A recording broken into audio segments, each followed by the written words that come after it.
Have you ever found yourself in a brand new place, just surrounded by the buzz of a language you don't speak, and felt, well, completely invisible? It's a strange feeling, right? But what if I told you there's a single sentence, sometimes just one little word, that can change absolutely everything? It's not about perfect grammar. It's about making a connection.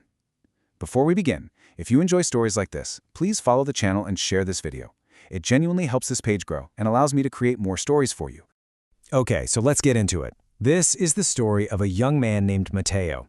Picture this. She's just arrived, all alone, in a city that is vibrant and beautiful, but to him, it feels like an impenetrable fortress. So Matteo's standing right in the middle of this bustling plaza, and life is just swirling all around him. You've got the fast-paced Spanish of the vendors, you can hear laughter spilling out of a cafe, music coming from an open door. It's this incredible energy.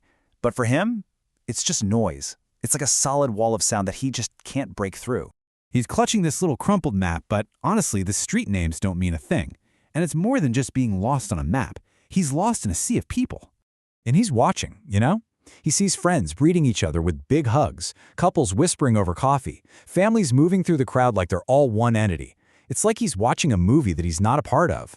The world feels completely whole without him in it.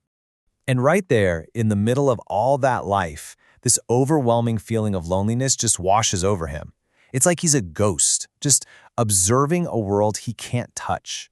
He's physically there, but people's eyes seem to pass right through him.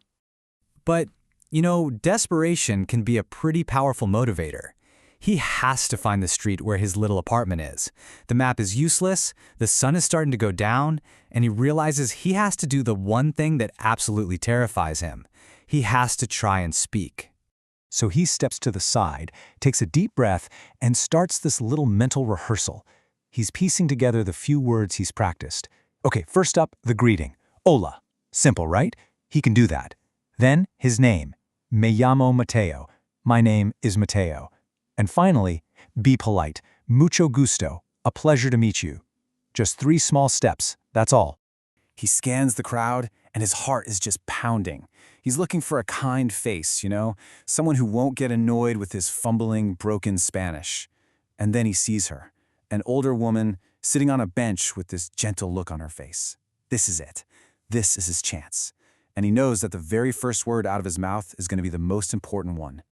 So in his head, he lands on the word disculpe.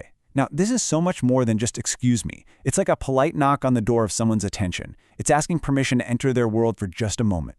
And he just knows, deep down, this is the key. This is the word that can unlock the whole situation. He takes one more deep breath. All he needs to do is ask, where is that street? Disculpe, ¿dónde está? The words are right there, hanging in his mind, just waiting.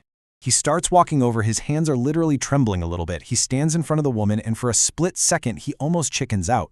But he pushes past that fear. He has to. He opens his mouth. And the first thing he says is just pure honesty. Sorry, I don't speak Spanish very well. He just puts his vulnerability right out there on the table. It's like a defense, but it's also asking for a little bit of patience. And then comes the game changer. But I am learning. And you can just see the woman's expression instantly soften. This wasn't some tourist just demanding information. This was someone who was trying. He was building a bridge, one clumsy word at a time. He remembers his rehearsal, and almost like an afterthought, he adds, a pleasure to meet you. It's just this simple, respectful offering. A small gift of politeness. And the woman, she breaks into this warm, genuine smile that reaches all the way to her eyes, and she replies with just one word. Likewise.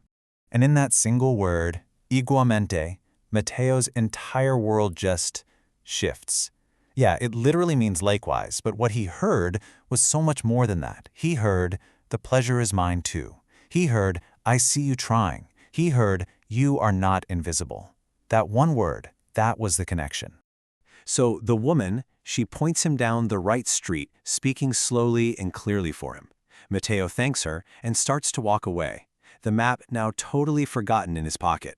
Because, sure, he knew where he was going now, but something way more important had just happened. For the first time all day, he didn't feel like an outsider. He wasn't a ghost anymore. He was Matteo, a person who was learning. That wall of sound from before, it had completely transformed. It wasn't a barrier keeping him out anymore. It was a bridge, inviting him in. He was so obsessed with finding a physical place, but what he really found was a moment of belonging, and it all started because he found the courage to speak one simple sentence. So, the point is, connection is always just one word away. The only question is, what word will you choose to use? If this story moved you or made you think differently, share it with someone who needs to hear it, and follow the channel for more stories like this.